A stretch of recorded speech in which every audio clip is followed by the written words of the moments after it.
신명기 30장 19절로 20절 말씀입니다. 구약성경 309면에 있는 말씀, 신명기 30장 19절로 20절 말씀을 우리 한 목소리로, 우리 두 절이니까 한 목소리로 함께 받들어 봉독하겠습니다. 내가 오늘 하늘과 땅을 불러 너희에게 증거를 삼노라.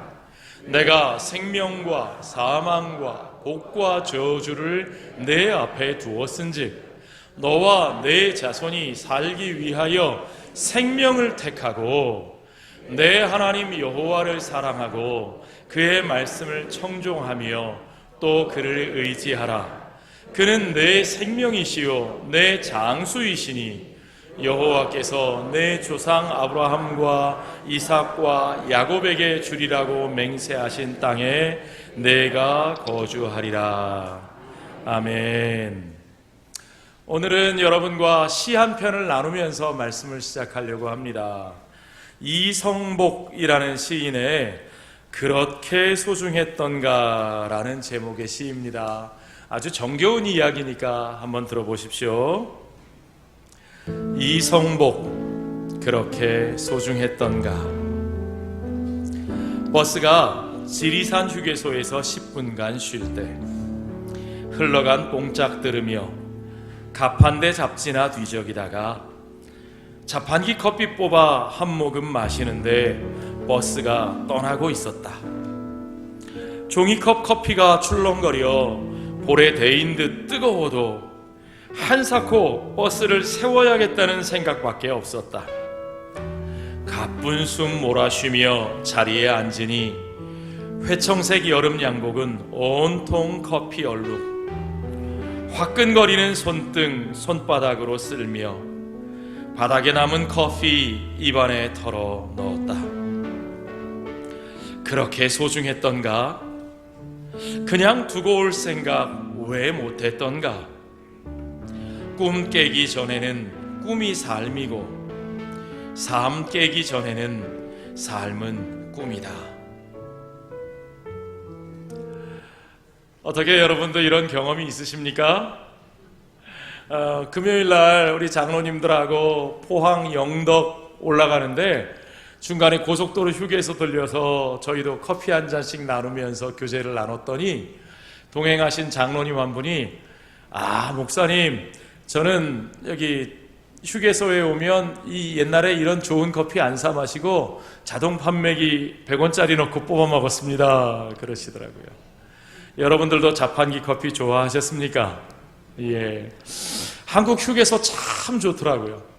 미국에 가니까 휴게소에 별로 먹을 게 없어요. 햄버거밖에 먹을 게 없어요. 한국에 오니까 버터구이 오징어 있죠, 감자 팔죠, 온갖 종류의 커피 팔죠. 그리고 화장실도 왜 그렇게 깨끗해졌는지요. 너무 좋더라고요. 이렇게 가판대에서 파는 이 흘러나오는 뽕짝 소리도 거기 가니까 왜 이렇게 흥겹고 좋아요. 저도 모르게 고개를 끄덕끄덕 하면서 다리도 까딱까딱 하면서 저도 그렇게 커피를 마셨던 기억이 납니다. 여러분, 이 시인의 기억처럼 우리의 삶을 돌이켜 생각해 보면 사실 그렇게 소중한 것도 아니었는데 마치 놓치면 큰일 나는 것처럼 붙잡고 사는 게 너무 많죠. 저는 그런 것을 생각했습니다. 그 달콤한 커피 한 잔, 자판기 커피 한 잔, 그거 사실 몸에 좋은 거 하나도 안 들었거든요. 그거 설탕 덩어리고요. 예. 그거 별로 좋지 않은 카페인 잔뜩 들어있고요. 물론 먹으면 반짝합니다. 달달해서 기분 좋습니다. 그렇지만 몸에 쌓이면 좋은 거 하나도 없어요. 그런데 여러분, 우리가 그 달달함이 좋아서 그거 몇백 원이 아까워서 그거 과감하게 내려놓지 못하죠. 더 중요한 게 있는데, 버스가 떠나는데 그 버스 놓치면 다 말짱 꽝인데, 그렇죠? 그러면 어떻게 해야 되겠어요? 그 커피 당장 내려놓고 집어 던지고 열심히 뛰어가야 버스 잡을 수 있는데 그거 뭐라고 그거 손에 든 거 내려놓지 않고 한 모금 더 마시겠다고 그거 들고 헐레벌쩍 뛰는지 걷는지 모르게 가서 겨우겨우 버스를 잡아타고 앉았더니 어떻게 됐어요? 아이고, 명절에 고향 내려가서 식구들에게 잘 보이려고 쫙 뽑아 입은 양복 얼룩얼룩 커피 다 튀고, 예, 그게 뭡니까? 그렇죠? 예. 정말 중요한 게 뭔지, 뭐가 더 중요한지를 우리가 판단을 못하고 사는 거죠. 그러다 버스 놓치면 어떻게 되겠어요? 자, 여러분, 우리 주님은 우리가 먼저 구해야 할 것이 무엇인지 우리에게 분명히 말씀하셨습니다. 더 중요한 것을 분별할 줄 알아야 한다고 말씀하셨습니다. 마태복음 6장에 먼저 그의 나라와 의를 구하라. 그리하면 이 모든 것을 너희에게 더하시리라. 주님의 나라를 구하며 살고 주님의 의를 구하며 살면 그 삶 가운데 필요한 모든 것은 누가 채워주신다고요? 주님이 채워주시는 것인데 우리가 그걸 잊어버리고 우리는 별로 중요하지 않은 것에 미련을 버리지 못해서 더 중요한 일을 그르치고 놓치고 잃어버리는 일들이 오늘 우리의 삶의 모습은 아닙니까? 중요한 건요, 여러분, 더 중요한 것도 택하고 덜 중요한 것도 붙잡고 살 수 있으면 좋겠는데 우리의 삶에는 선택의 기로에 놓일 때가 분명히 있습니다. 이걸 택하면 이걸 포기해야 되는 시점이 분명히 있다는 거죠. 이것도 저것도 다 붙들고 갈 수 없는 때가 있어요. 그럴 때 우리는 택해야 합니다. 그 택해야 하는 시점에서 우리는, 제가 전에도 말씀드렸죠, 그 선택의 시점에서 내가 누구인지 나의 정체성이 드러나는 겁니다. 거기서 돈을 택하는 사람은 물질주의자고요. 거기서 쾌락을 택하는 사람은 쾌락주의자고요. 거기서 하나님의 말씀과 하나님이 원하시는 삶을 선택하는 사람은 하나님의 자녀인 것을 여러분 아실 줄 믿습니다. 자, 여러분, 우리는 무엇을 선택해야 합니까? 오늘 신명기에서 하나님께서는 이스라엘 백성들에게 그들이 선택해야 할 것을 분명히 말씀하셨습니다. 19절 하반절에 보니까 너와 내 자손이 살기 위하여 무엇을 택하라고요? 생명을 택하라. 생명을 택하라. 여러분, 우리가 선택해야 할 가장 중요한 것은 무엇보다도 하나님 앞에서 저와 여러분의 생명을 선택하는 것이 옳은 줄 믿습니다. 여러분, 우리가 지난 3년 동안 코로나 팬데믹을 겪으면서 확실하게 배우지 않았습니까? 뭘 선택해야 합니까, 여러분? 지난 50년 동안 우리나라는 경제가 제일인 줄 알았어요. 먹고 사는 게 제일 중요한 줄 알았어요. 그래서 발전, 성장, 경제 성장, 잘 살아보세요. 그게 제일 중요했는데 코로나 팬데믹이 딱 닥치니까요. 경제보다 뭐가 더 중요해요? 목숨이 더 중요해요. 살아야죠. 당장 영업을 못해도 경제가 안 돌아가도 목숨을 지켜야 되잖아요. 생명을 지켜야 되잖아요. 그렇죠, 여러분? 어떤 분들은 여행을 목숨보다 더 중요하게 여긴다는 사람들이 있어요.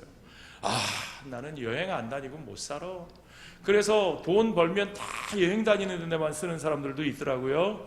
그런데 코로나 닥치니까 여러분, 여행 가실 수 있어요, 없어요? 없어요. 진짜 목숨보다 여행이 더 중요해요? 아니요, 목숨이 더 중요해요. 못 가요. 우리 한국의 가정들은 뭐가 제일 중요해요? 공부가 제일 중요해요. 예전에 제가 한국에서 초중고등학교 다닐 때 제가요, 요즘 좀 이렇게 부실해 보여도 제가 12년 개근했다고요. 네, 초등학교 6년, 중고등학교 6년, 12년 지각도 없이 개근했어요. 왜요? 제가 부지런해서가 아니고 저희 어머니 아버지가 학교 안 가면 큰일 나는 줄 알았어요. 아니, 아프다 그래도 학교 가서 아프래요. 열이 나는데도 학교 가서 아프래요. 괜찮대요. 그래, 안 죽는데요. 예. 그래서 몸보다 학교가 더 중요한 줄 알았어요. 아파도 학교 갔어요. 공부가 더 중요했어요. 예. 그래서 공부 잘했냐고요? 그건 묻지 마세요. 제 성적은 묻지 마세요. 과거를 묻지 마시고. 그런데 여러분, 막상 이번에 코로나 닥쳐보니까 공부가 더 중요해요? 목숨이 더 중요해요? 목숨이 더 중요합니다. 아이들이 학교 가는 게 중요해요? 아니요. 그 아이들의 생명을 지켜내는 게 더 중요해요. 우리가 분명히 알았습니다. 사는 게 중요합니다. 생명을 지키는 것 외에 다른 건요, 그 다음입니다. 아무것도 아니에요. 그런데 문제는요, 우리의 삶이 위기에 직면해 있다는 겁니다. 우리 각 개인의 생명이 위험에 빠져 있을 뿐만 아니라 우리 인류의 생존이 지금 위기에 직면해 있습니다. 그 위기가 왜 닥쳤느냐? 우리가 바로 이 우선순위를 잘못 생각했기 때문에 그래요. 우리의 생명보다 경제가 더 중요하다고 생각하고 살아왔고, 우리의 생명보다 공부와 성취가 더 중요하다고 생각하면서 살아오면서 그것 때문에 우리의 생존의 환경이 망가졌어요. 우리의 삶의 여건들이 무너졌어요. 자, 여러분 보십시오. 코로나 유행이 4차 유행을 지나면서 우리나라에서는 이제 좀 위기를 넘어간 듯이 보이지만 전 세계적으로는 사실 아직도 진행 중입니다. 저 제3세계 국가들 아직도 봉쇄되고 폐쇄되고 아직도 죽어가는 사람들이 넘쳐나고 있습니다.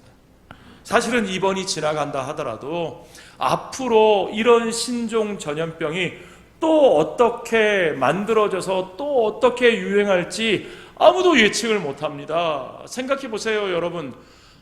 지난 10년 동안에 얼마나 우리가 예측하지 못했던 일들이 자주 많이 닥쳤습니까? 메르스가 처음 닥쳤을 때, 신종플루가 닥쳤을 때 다들 당황하셨는데, 그런데 그리고 나서 금방 코로나 바이러스가 또 덮쳐온 겁니다. 위기가 계속 강화되고 반복되고 잦아지고 있다는 거죠. 전염병만 그런 건 아닙니다. 우리 부산에 사는 사람들, 우리가 이번에 겪은 것처럼 태풍에 대한 공포가 점점 커지고 있습니다.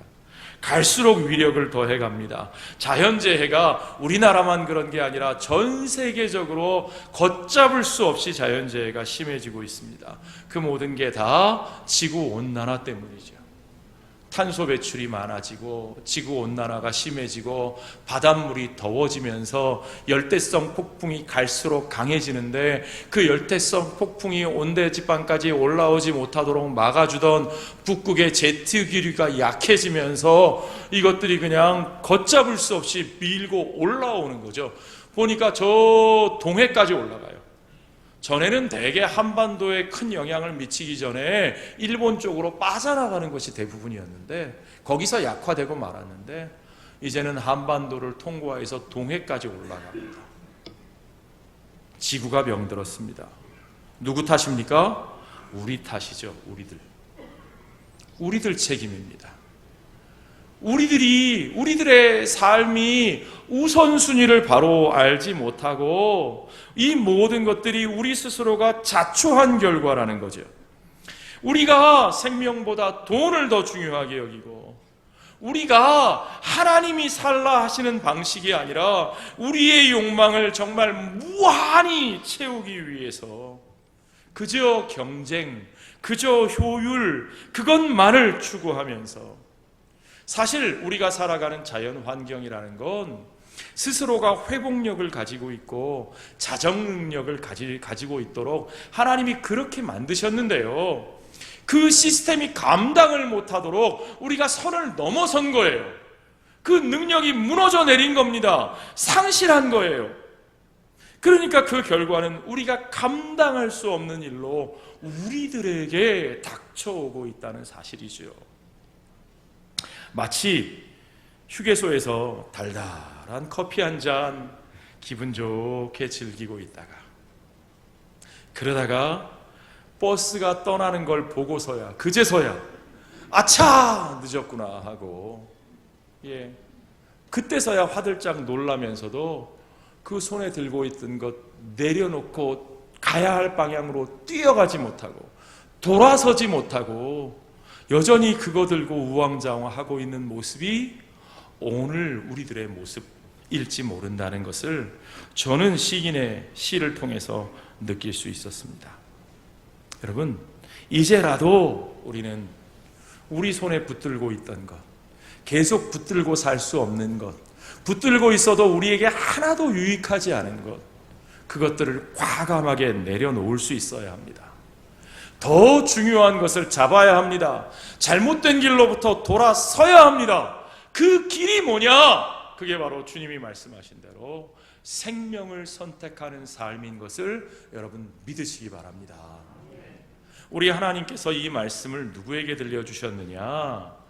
애굽에서 나온 이스라엘 백성이요, 그들이 광야에서 40년을 훈련받은 후에 이제 요단강 건너에 있는 가나안 땅을 바라보면서 그 땅에 들어갈 것을 눈앞에 두고 있습니다. 그들을 그 가나안 땅 앞에 모압 평지에 모아놓고 모세를 통하여 하나님이 다시 그들에게 당부하시는 거예요. 너희가 이 땅에 들어가서 어떻게 살아야 하는지가 중요하다. 중요한 것은 너희가 애굽에서 건져내어졌고 홍해를 건넜고 광야를 지났고 그 땅에 들어가면 그걸로 끝난 게 아니라는 거예요. 여러분, 우리의 구원은 예수 믿고 구원받아 천국 백성 되면 끝난 게 아닙니다. 그 하나님의 백성 되었으므로, 그러므로 우리는 이제 어떻게 살아야 할 것인가? 하나님이 주신 삶의 자리에서, 하나님이 보내신 삶의 자리에서 우리는 어떻게 하나님의 백성으로 살아야 하는가? 그 백성으로 살아야 하는 삶의 원리를 주님은 한마디로 말씀하시기를 생명을 택하라. 생명을 택하라. 너희 욕망을 택하지 말고, 물질을 택하지 말고, 쾌락을 따라 살지 말고, 너희는 그 무엇보다도 생명을 택하라. 생명의 가치를 따라 살라. 생명의 주인이신 우리 하나님, 우리 하나님이 주신 온전한 말씀을 따라 그 삶의 방식을 따라 살아야 한다고 분명하게 말씀하고 계신 거죠. 바로 그 생명을 택하는 말씀이, 생명을 택하라는 것이 도대체 어떻게 살라는 말씀이신지 바로 그 다음 절 20절에 구체적으로 나와 있습니다. 한번 같이 읽어볼까요? 내 하나님 여호와를 사랑하고 그의 말씀을 청종하며 또 그를 의지하라. 그는 내 생명이시요 내 장수이시니 여호와께서 내 조상 아브라함과 이삭과 야곱에게 주리라고 맹세하신 땅에 내가 거주하리라. 예, 하나님께서 주신 땅에서 우리가 어떻게 생명을 누리고 어떻게 장수하느냐? 하나님의 말씀을 청종하고 하나님을 의지하며 사는 삶이요. 여러분, 사단이 예수님을 시험할 때 사단이 이 떡을 명하여 돌이 되게 하라 그랬더니 예수님께서 뭐라고 말씀하셨다고요? 그러므로 우리가 떡으로만 사는 것이 아니요, 하나님의 입에서 나오는 말씀으로 사는 것이라. 예, 바로 그 말씀입니다. 주님은 우리가 하나님의 입에서 나오는 말씀으로 산다고 말씀하십니다. 우리는 물질로 사는 자가 아니요, 우리는 우리의 욕망을 따라 사는 자가 아니요, 우리는 우리의 배를 채우기 위해 사는 자가 아니요, 우리는 남을 짓밟고 이기기 위해 사는 자가 아니요, 우리는 하나님의 말씀을 따라 살고 하나님의 말씀을 의지하여 삽니다. 말씀의 원리가 우리를 먹이시고 말씀의 원리가 우리를 살리십니다. 아멘입니까 여러분? 예, 말씀을 따라 순종하는 자는 세상에서 뒤지고 뒤떨어지고 가난해지고 잃어버리는 자가 아니라 오히려 여호와가 우리의 생명이시고 여호와가 우리의 장수가 되시기에 말씀을 의지하는 자에게 말씀을 따른 복된 삶의 원리가, 그 복된 삶이 이루어진다고 주님 말씀하시는 거지요. 그 복된 삶의 원리를 신명기는 아주 구체적으로 우리에게 말씀해주고 있습니다. 그 구체적인 삶의 원리가 신명기에 나와 있는 수많은 율법 가운데, 출애굽기와 신명기에서 가르쳐 주시는 십계명 가운데 나와 있는 하나님의 백성의 삶의 원리인 거죠.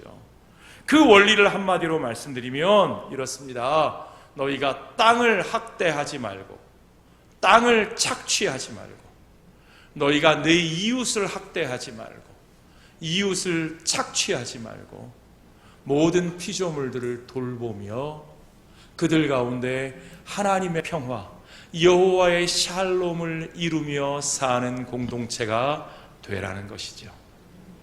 하나님은 우리에게 그 샬롬의 공동체를 명령하셨습니다. 그 샬롬의 삶을 살기 위해서 우리가 살아야 하는 구체적인 삶의 원리가 율법의 구석구석 다 들어있습니다. 구체적인 거 한 가지만 한번 들어볼까요? 가장 대표적인 것이 안식일의 계명입니다. 여러분, 안식일 계명 다 아시죠?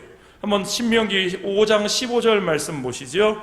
이 일곱째 날은 내 하나님 여호와의 안식일인즉 너나 내 아들이나 내 딸이나 내 남종이나 내 여종이나 내 소나 내 나귀나 내 모든 가축이나 내 문 안에 유하는 객이라도 아무 일도 하지 못하게 하고 내 남종이나 내 여종에게 너같이 안식하게 할지니라.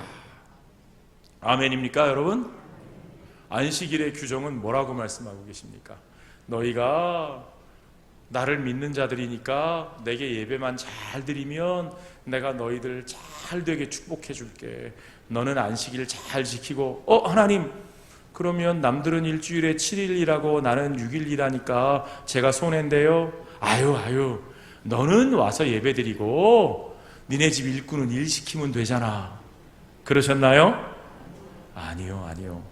내 남종이나 내 여종이나 너같이 안식하게 하라. 이 말씀이 무슨 뜻입니까?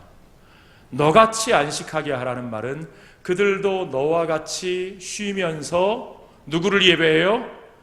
하나님을 예배하게 하라.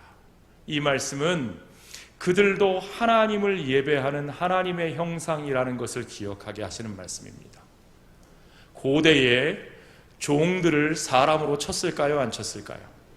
안 쳤어요. 나는 사람이니까 하나님을 예배해야 하지만 내 종들은 사람도 아닌 것들이 무슨 하나님을 예배해. 그렇게 생각하는 시대입니다. 그러나 하나님은 그렇게 말씀하지 않으셔요. 그들도 너와 같이 하나님을 예배하게 하라. 그 말은 그들도 하나님의 형상을 닮은 하나님의 사람들이다 라고 말씀하고 계신 거죠. 또한 그들도 너와 같이 쉬게 하라. 여러분, 그들도 우리와 같이 쉬어야 합니다. 하나님은 우리와 함께 일하는 자들에게 우리가 그들의 정당한 권리를 지켜주고 그들의 삶을 돌보고 그들의 쉼을 보장해 주라고 말씀하고 계십니다. 그뿐만 아닙니다. 성경은 누구까지 쉬게 하라고요? 가축, 나귀나 소까지도 쉬게 하라. 어떤 TV 광고 보니까 치킨집 광고에 동물복지 그러더라고요. 우리 회사 치킨은 동물복지를 지킵니다. 그래서 더 맛있대요, 고기가. 뭐 어찌됐든요. 동물 학대를 안 하는 건 좋은 일이죠. 그 동물복지의 개념이 사실은 어디서 처음 나온 거예요? 성경에서 나온 거예요. 하나님의 백성들은 그와 같이 삽니다. 여러분, 안식일의 원리는 단순히 일을 쉬라는 원리에서 끝나는 것이 아닙니다. 자, 6일 동안 일하고 하루를 쉴 뿐만 아니라 6년을 밭을 경작했으면 7년째는 밭을 쉽니다. 누가 쉬는 거예요? 사람이 쉬는 거예요? 땅이 쉬는 거예요? 땅이 쉬는 겁니다. 하나님은 땅을 쉬게 하셨어요. 땅의 회복의 시간을 주시기 위해서 땅을 쉬게 하십니다. 그뿐만이 아닙니다. 6년 밭 갈고 7년째 쉬는 것이 안식년인데 그 안식년이 7번 지나요. 7, 7이 49, 49년이 지나면 그 다음에 50년째에는 대제사장이 온 이스라엘 공동체에 나팔을 불고 희년을 선포합니다. 희년이라 주빌리, 이 해는 여호와의 희년이다. 너희는 모든 것을 내려놓고 모든 것을 회복하라. 모든 것을 되돌리라. 어떻게 되돌려요? 하나님께서 그들을 가나안에 들여놓으시면서 그 땅을 처음 그들에게 나누어 주셨던 때와 같이 그 땅을 빼앗겼던 자에게 그 땅을 돌려주고 그 몸이 붙잡혀 갔던 자는 종으로 잡혀갔던 자, 팔려갔던 자는 놓아주고 해방시켜주고 그들의 삶을 회복시켜주고 그들을 돌보고, 제가 고엘 말씀드렸잖아요. 고엘, 기업 물을 자, 그들의 기업을 회복시켜주는 하나님의 백성들의 희년 공동체의 삶. 그래서 그들이 다시 함께 일어설 수 있도록 함께 하나님의 백성으로 살아갈 수 있는 공동체를 세워나가는 것, 그리하여 땅이 쉼을 얻고 우리의 일꾼들이 쉼을 얻고 우리가 하나님 앞에 쉼을 얻으며 우리가 우리의 힘으로 살아가는 것이 아니라 하나님의 주시는 것으로 먹고 산다고 하는 그 하나님의 공급하시는 것을 깨달으며 하나님의 백성으로 하나님의 생명을 지키며 함께 살아가는 공동체. 땅을 돌보고 하나님의 백성들이 땅을 돌보고 이웃을 돌보고 피조물들을 돌보며 하나님의 청지기로서 살아가는 하나님의 샬롬이 이루어지는 삶. 하나님은 저와 여러분에게 그러한 삶을 명하고 계신 것을 여러분 믿으시기 바랍니다. 그것이 바로 율법의 핵심입니다. 바로 그 말씀을 청종하며 그 말씀대로 의지하며 사는 것이 우리의 생명을 지키는 길이고 우리의 이웃들을 지켜내는 길이고 우리가 사는 이 땅을 지키는 길이라는 거죠. 그것이 바로 우리가 이 땅에서 생명을 얻고 장수하는 길이라고 하나님께서 말씀하고 계신 겁니다. 자, 여러분, 그 핵심은 뭡니까? 우리의 삶이 그러한 방식대로 살면 너희가 그 땅에서 길이 복된 삶을 누릴 것이고, 이게 신명기의 핵심적인 명령입니다.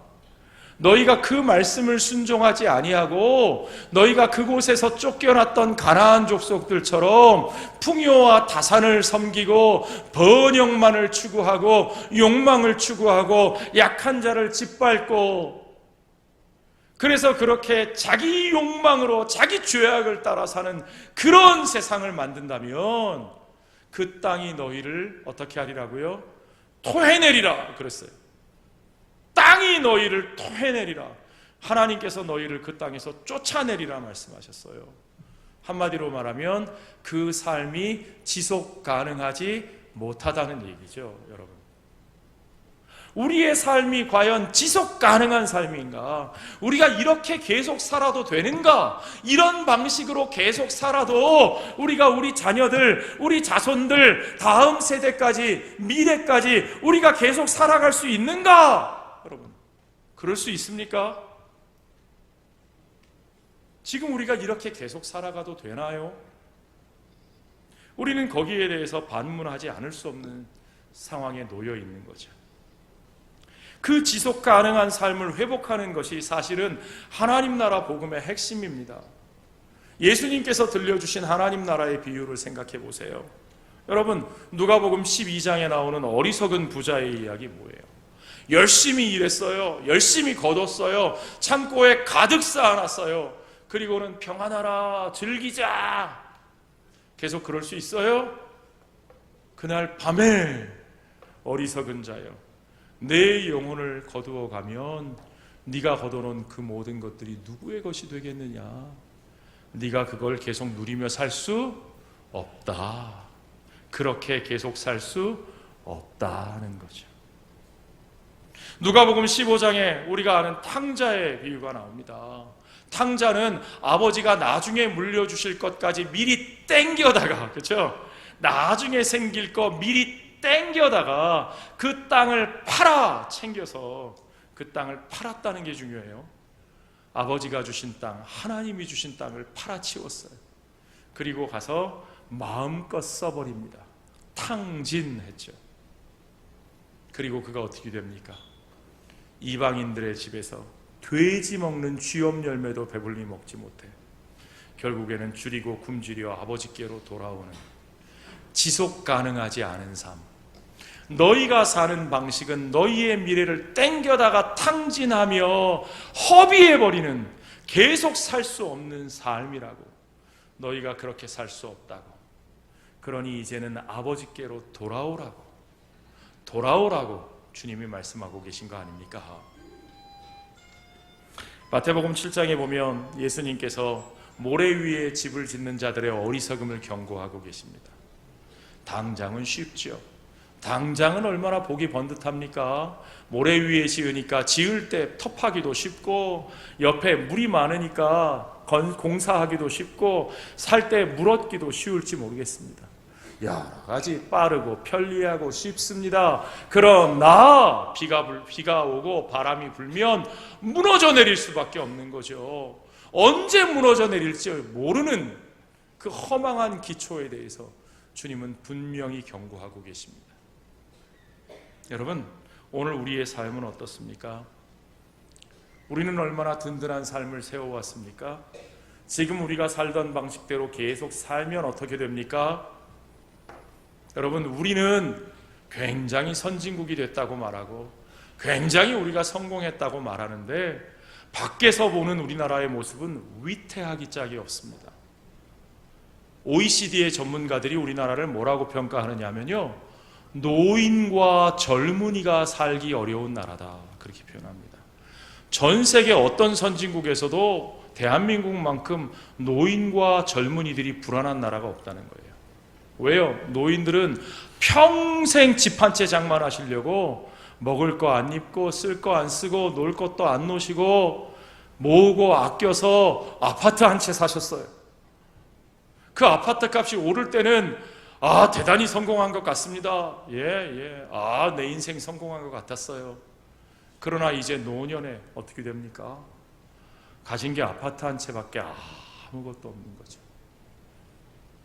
그 아파트 값이 아무리 비싸진들 여러분 아파트 뜯어 드시면서 사시겠습니까? 그럴 순 없어요. 그 아파트 한 채 자식 물려주면 어떻게 되시겠습니까? 그 아파트 값이 폭락하면 어떻게 되시겠습니까? 젊은이들은요, 어떻게 되겠습니까? 부모 세대가 열심히 올려놓은 그 아파트 값 덕분에 부모 세대는 너무나 치열한 경쟁 속에 시달리다가 겨우겨우 취직하고 그랬는데, 아무리 돈을 모아도 집 한 칸 장만할 수 없고, 그래서 결혼도 안 하고, 그래서 아이도 낳지 않습니다.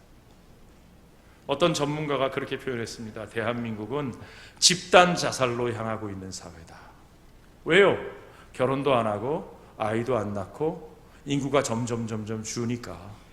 그러다 언젠가는 하나씩 수도권 바깥에서부터, 먼 곳에서부터 소멸되어 가는 사회가 되어버리고 만다는 거죠. 며칠 전 뉴스를 보니까 우리 부산의 인구가 외부로 빠져나간 인구 말고요, 자연 감소가 몇 명인 줄 아십니까? 1년 동안에 돌아가신 분의 숫자가 태어난 아이들의 숫자보다 8,000명이 많습니다. 한 해에 대략 10,000명 가까이 인구가 줄고 있는 겁니다.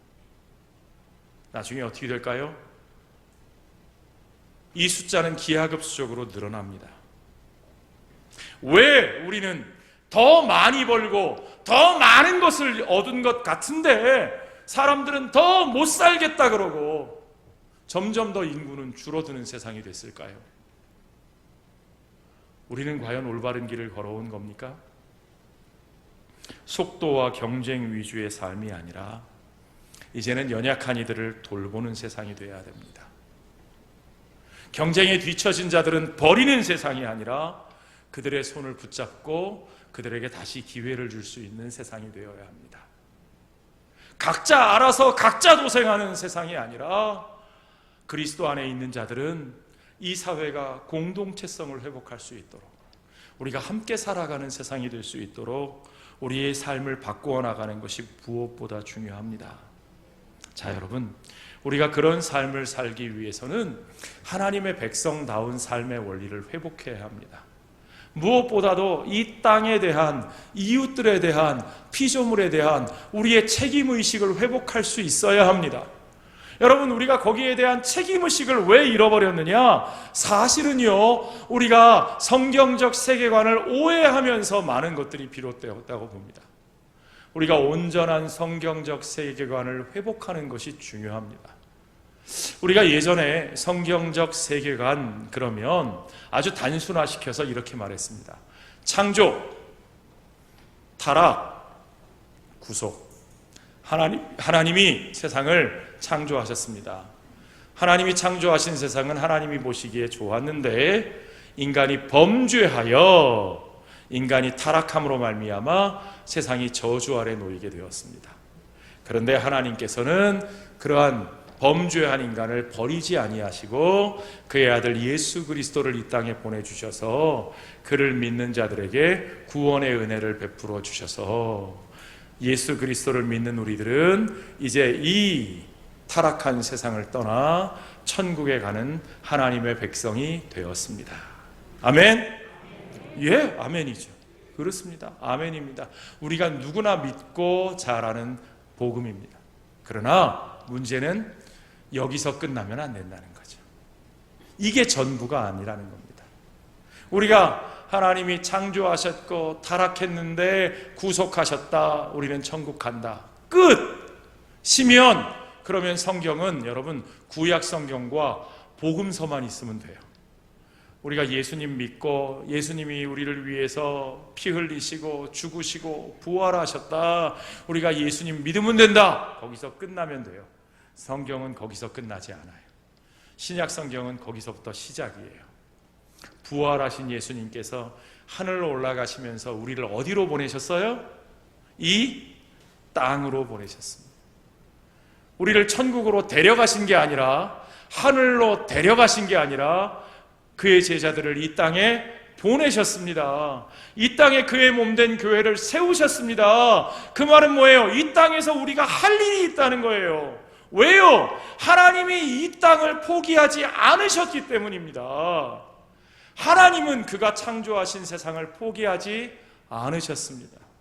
그래서 하나님은 반드시 그가 만드신 세상을 온전히 회복하시는 하나님이시다. 그래서 여러분 다시 한번요. 창조, 타락, 구속 다음에는 무엇이 있습니까? 회복이 있습니다. 그 회복의 역사가 있고 그 회복은 언제 완성됩니까? 우리 주님 다시 오시는 그날에. 우리 주님 다시 오시는 그날에. 우리 주님이 어디로 다시 오셔요? 저 천국에 멀리 어딘가 만들어 놓고 거기로 오시고 우리를 거기로 데려가시는 건가요? 아니요. 우리 주님은 이 땅에 다시 오시는 것을 믿으시기 바랍니다. 새 예루살렘은 이 땅으로 내려오는 것을 믿으시기 바랍니다. 새 하늘과 새 땅이 이 땅에 이루어지게 하신다고 하셨고 주님은 이 땅의 만물을 멸절시키시는 분이 아니라 그때까지 만물을 새롭게 하시는 하나님의 구원의 역사를 온전히 이루시는 것을 믿으시기 바랍니다. 여러분 그것이 우리 하나님의 온전한 구원의 역사예요. 그러니까 하나님의 구원은 우리가 생각하는 아주 좁은 의미의 영혼 구원, 내세적인 구원이 아니라 총체적인 구원을 성경은 우리에게 가르쳐주고 있습니다. 그것을 하나님의 선교라고 말해요. 미시오 데이, 하나님의 선교, 잃어버린 자를 찾으시고 잃어버린 세상을 회복시키시는 하나님의 선교. 하나님은 그 하나님의 선교를 이루시기 위하여 하나님의 백성들, 그리스도의 몸 된 주의 백성들에게 성령을 부어주셔서 성령 받은 교회를 이 땅 가운데 보내서 그들로 하여금 하나님 나라의 복음을 선포하게 하시고 하나님 나라의 가치로 온 세상이 돌아오게 하시는 것을 여러분 믿으시기 바랍니다. 우리는 바로 그 복음을 선포하는 사람들입니다. 이 총체적인 복음을 여러분 바로 이해하셔야 돼요. 그러니까 이 세상을 회복하시는 하나님의 선교에 동참할 책임이 누구에게 있어요? 바로 저와 여러분, 우리들에게 있는 거죠. 사도 바울이 그래서 로마서 8장에서 분명하게 말하고 있지 않습니까? 피조물이 고대하는 바가 무엇이냐? 그것은 하나님의 아들들이 나타나는 것이다. 피조물들이 다 이제까지 함께 탄식하며 함께 고통을 겪고 있다 그랬어요. 인간의 범죄로 말미암아 그때부터 이 세상이 함께 저주 아래 놓이고 함께 고통받고 있어요. 인간만 싸우는 것이 아니라 자연 만물이 인간의 욕심으로 인하여 파괴되고 고통받고 피 흘리고 있습니다. 자연이 고통받고 있습니다. 자연이 신음하고 있습니다. 그들이 탄식합니다. 그런데 그들이 도대체 무엇을 고대하고 있느냐? 누구를 고대하고 있다고요? 하나님의 아들들이 나타나는 바를 고대하고 있는 것을 여러분 믿으시기 바랍니다. 그 하나님의 아들들이 해야 되는 일, 땅을 돌보고 이웃을 돌보고 모든 피조물들을 돌보는 그 일이 바로 저와 여러분이 해야 할 일이고 우리들이 걸어가야 할 삶이고 우리가 선포해야 할 하나님 나라의 복음입니다. 이제 여러분 우리의 삶을 돌이킵시다. 우리의 사명을 분명히 기억합시다. 그거 아무것도 아닌 것, 쓸데없는 것, 유익하지도 않은 것, 당장 달콤함에 빠져서 내려놓지 못하는 삶을 벗어나 이제는 내려놓고 선택하며 절제하며 돌아서서 하나님이 원하시는 방식으로, 생명의 방식으로 연약한 자를 돌보고 약한 자와 함께하며 하나님이 이 땅을 회복시키시기 위하여 함께 걸어가는 청지기의 사명을 감당하는 저와 여러분 되시기를 주의 이름으로 축원합니다. 함께 기도하겠습니다.